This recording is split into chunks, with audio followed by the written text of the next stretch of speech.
2025 están ocurriendo cosas fascinantes. ¿Sabían que un secador de pelo puede ser tan aterrador? Les presento a Carmen. Ella se llenaba de rabia cada vez que escuchaba ese molesto secador a través de las delgadas paredes de su apartamento. Su compañera de piso, la misma que le robó el novio, lo usaba todas las mañanas. Un día, la furia de Carmen llegó a su límite. Sacó un viejo secador del ático, uno que parecía más una reliquia que un objeto de belleza. Cegada por la ira, lo conectó y entró furiosa al baño. Tan pronto como accionó el interruptor, el secador rugió con un sonido que parecía venir de las profundidades del infierno.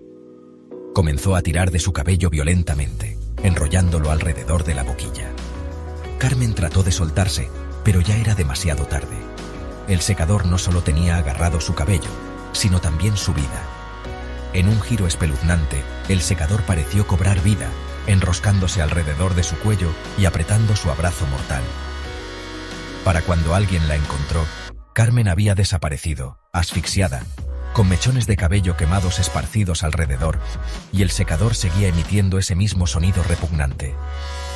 ¿Quieren escuchar más historias escalofriantes como esta? Dejen en los comentarios un objeto y un sentimiento, y podríamos convertirlo en la próxima historia de terror. Hasta entonces, controlen su ira. Y tal vez sea mejor que dejen secar su cabello al aire libre.